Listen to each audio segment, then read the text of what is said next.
প্রতিদিন রাতে যদি এই নিয়মগুলি পালন করা যায় তাহলে সবারই মন মাইন্ড একদমই ফ্রেশ থাকবে। তাহলে পুরো ভিডিওটাই দেখতে থাকেন। হ্যালো ফ্রেন্ডস, নমস্কার, গুড মর্নিং সবাইকে। ইলার ব্লগে স্বাগতম। কেমন আছেন সবাই? আশা করি ভগবানের কৃপায় ভালোই আছেন। আমিও তো অনেক ভালো আছি। ইলার ব্লগে আরেকটি নতুন ব্লগ ভিডিও নিয়ে চলে আসলাম আপনাদের জন্য। এই তো আগে কিন্তু ডাল, করলা ভাজি এগুলো করে নিয়েছি। এখন শুধু আমি বড়াগুলো ভাজছি। আর আজকে বৃহস্পতিবার বলে কথা, আজকে তো আমরা মাছ টাছ কিছুই খাবো না। আজকে তো ডাল নিরামিষ এগুলোই খাবো। আর এই যে পাতা দিয়ে বড়া, এই বড়াগুলি এতটাই টেস্ট হয়, খুবই টেস্ট হয়, একদমই মুচমুচে হয়। এগুলোই তো আলু পাতা দিয়ে বড়া, মিষ্টি আলুর পাতা দিয়ে। ওই দেখেন বড়া দেখেই কিন্তু বোঝা যাচ্ছে যে কতটা টেস্টি হতে পারে। একদমই টেস্টি হয় এই বড়াগুলি। এই তো তারপরে এই যে মটর ডাল দিয়ে রান্না করছি। এই ডালটাও কিন্তু খুবই ভালো হয়েছিল। এই তো তারপরে টেবিল পরিষ্কার করে নিচ্ছে আর একটু। রাতে তো পরিষ্কার করে রাখাই হয়েছে, এখন আরেকবার মুছে তারপরে কিন্তু সব খাবার এই টেবিলে আনবো। কারণ রাত্রে এই টেবিলের উপর দিয়ে কত কিছু হাঁটাহাঁটি করে, আরশোলা, টিকটিকি সব কিছুই কিন্তু হাঁটাহাঁটি করে, সেই জন্য একবার মুছে নিলে কিন্তু একদমই ভালো হয়। এই তো চেয়ারগুলো আমি একবার করে একটু মুছে নিচ্ছি, কারণ এতদিন পর বাড়িতে আসছি, এগুলো তো সবই নোংরা হয়ে আছে, সেই জন্য একবার একটু মুছে নিচ্ছি। তেমন নোংরা হয়নি, কারণ সব সময় তো রুম টুম আটকানোই থাকছে, সেই জন্য কিন্তু তেমন নোংরা হয়নি। তারপরও একবার একটু মুছে নিলে পরে কিন্তু একদমই ঝকঝকে হবে, পরিষ্কার হবে, কোনো ময়লাই আর এর মধ্যে থাকবে না। আর এতদিন পর বাড়িতে আসলে যে বাড়ির কি অবস্থা দেখা যায়, তখন কিন্তু দেখে খুবই খারাপ লাগে, যে দেখে মনে হয় যে এতগুলো জিনিস আমি কিভাবে পরিষ্কার করব, এইরকমই কিন্তু মনে হয়। কিন্তু পরে তেমন অতটা খারাপ লাগে না, যখন আমি কাজ করি তখন কিন্তু তেমন বেশি খারাপ লাগে না। তো এই যে রান্নাবান্না শেষ, চুলাও কিন্তু আমি পরিষ্কার করে নিচ্ছি। আগে কিন্তু আমি ভিম বার দিয়ে ভালো করে পরিষ্কার করে নিয়েছি, এখন এই যে শুকনা টাওয়েল দিয়ে ভালো করে আমি মুছে নিচ্ছি। একদমই চকচকে হয়ে গিয়েছে। আর আমাদের মহিলাদের কিন্তু কাজের শেষ নাই, কাজ কিন্তু থাকেই। একটা কাজের পরে মনে হয় আবার আরেকটা কাজ আসতে থাকে, এইরকমই কিন্তু মনে হয়। একের পর এক কাজ আসতেই থাকে সব সময়। এই তো চুলা পরিষ্কার করা হয়ে গিয়েছে, এখন এই যে সব কিছু কিন্তু আমি মেজে নিব। তারপরে এই যে হাজব্যান্ড চেম্বারে থেকে বাড়িতে আসলো, এখন এই যে আম নিয়ে আসছে, এই আমগুলো নাকি একজনে দিয়েছে।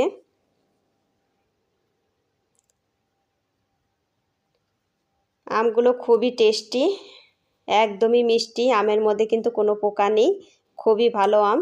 আজকে কিনে আনতে চেয়েছিল, তার মধ্যে ওই লোকটা দিয়েছে, সেই জন্য কিন্তু আর কিনে আনেন নাই। ওই যে অনেকগুলো আমি কিন্তু এখানে দিয়েছে। ওই দেখেন আমগুলো দেখতেও সুন্দর আর খেতেও দারুণ টেস্টি। এই তো তারপর এখন কিন্তু আমরা খেতে বসে যাব। আমও কেটে নিয়েছি, ওই দেখেন আমের ভিতরে কত সুন্দর, দেখেই কিন্তু বোঝা যাচ্ছে কতটা মিষ্টি হতে পারে। ডাল, তারপরে করলা ভাজি, বড়া ভাজি সব কিছুই কিন্তু দারুণ টেস্টি হয়েছে। তারপরে এই যে সন্ধ্যাকালে ছাদে চলে আসলাম, ওই দেখেন ছাদে কত বৃষ্টি, পুরা ছাদ ভিজা। তারপরে এই যে পূজার রুমেও কিন্তু ভিজে গেছে, ওই যে উপর থেকে জল পড়তেছে, ওইখান থেকে পুডিং ওইগুলো উঠে গেছে, ওইখান দিয়ে কিন্তু জল পড়তেছে, মানে ঘর একদম খাবর হয়ে গিয়েছে। ওই যে ওই দিক দিয়ে ওই দেখেন গেঞ্জি টেঞ্জি এগুলো কিন্তু দিয়ে রাখছি, তারপরে আমি ভালো করে মোছা দিয়ে নিয়েছি, তারপরে কিন্তু আমি পূজা দিতে বসে গেছি।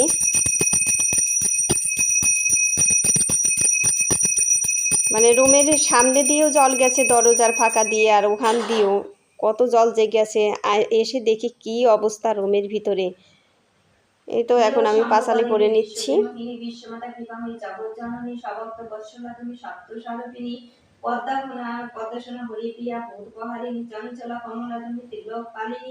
প্রণমামি দয়াময়ী মাধব মোহিনী বিক্রমাদি পদ্মকে কাতর অঞ্চলের লক্ষ্মী নারায়ণ যেন বাঞ্ছা পূর্ণ করে।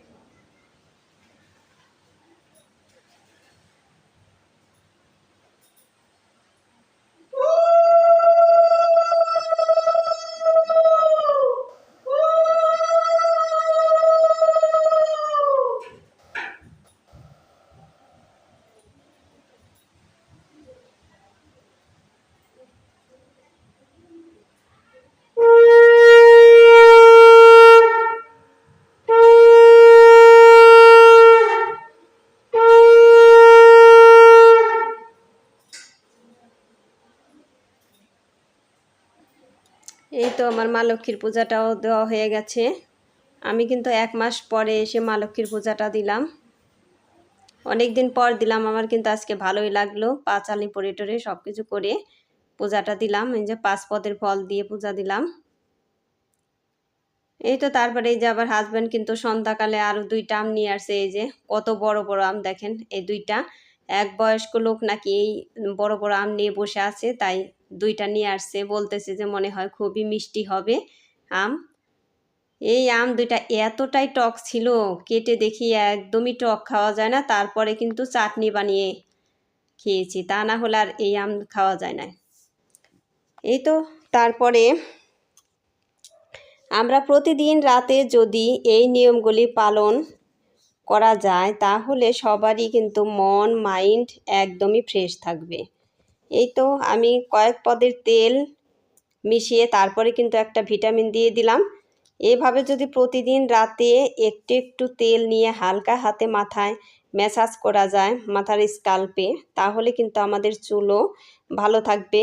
আর হেয়ার ফল যাদের আছে তারা কিন্তু এই নিয়মগুলি পালন করলে তাদের উপকার হবেই হবে, যদি প্রতিদিন এই নিয়মগুলি পালন করা যায়। আর এমনিতে যাদের হেয়ার ফল নেই তারাও যদি প্রতিদিন এই নিয়মগুলি পালন করে তাহলে তাদেরও কিন্তু চুল একদমই ভালো থাকবে, চুলের গোড়া একদমই শক্ত থাকবে। এই তো আমিও প্রতিদিন এরকমভাবে নিয়ম করতে পারি না, সেই জন্য কিন্তু মাঝে মধ্যে একাতারা উঠে। আর যদি প্রতিদিন এই নিয়মগুলি পালন করা যায় তাহলে কিন্তু চুল ওঠা একদমই বন্ধ হয়ে যায়, তখন কিন্তু চুল একদমই ওঠে না।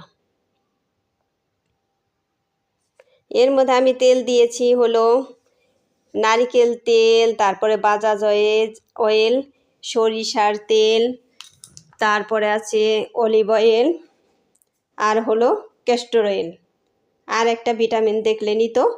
এভাবে কিন্তু আমি তেল একবারই হাতে একটু নিয়েছি, ওই তেল নিয়ে কিন্তু হালকা হাতেই দিয়ে দিলাম, হালকা হাতেই ম্যাসাজ করলাম। এই তো চুলের কিন্তু বেনি করে নিলাম। এখন এই যে দাঁত ব্রাশ করাও কিন্তু আমাদের প্রত্যেকেরই জরুরি, কারণ দাঁত ব্রাশ করাটা খুবই ভালো। এইভাবে করলে কিন্তু আমাদের মন মাইন্ড একদমই ফ্রেশ থাকে। যারা করেন না তারা একদিন একটু ট্রাই করে দেখবেন যে কতটা ভালো লাগে, একদমই নিজেকে ফ্রেশ মনে হয়। বন্ধুরা, আমার ভিডিওটি ভালো লাগলে একটা লাইক কমেন্ট শেয়ার করে দিবেন। আর আমার চ্যানেলে নতুন হয়ে থাকলে একটা সাবস্ক্রাইব করে পাশে থাকা বেল আইকনে ক্লিক করে দিবেন, তাই নোটিফিকেশন চলে যাবে সবার আগে আপনার কাছে। আর ভিডিওটি বন্ধুদের মাঝে শেয়ার করে দেবেন। এই তো দাঁত ব্রাশ করে এখন কিন্তু আমি মুখ ও ফেস ওয়াশ দিয়ে ধুয়ে নিচ্ছি। এভাবে করলে একদমই ভালো লাগে, আর গরমের মধ্যে তো এভাবে মুখ টুক ধুয়ে রাখলে একদমই ভালো লাগে। এখন তো রাত কয়টা বাজে? রাত 11টা বেজে গেছে। 11টা না, 11:30 বাজে। আমার এখানে 11:30 বাজে রাত। এখনই কিন্তু আমি মুখটা ধুইতেছি। আর প্রতিদিন কিন্তু এইভাবেই করা হয়।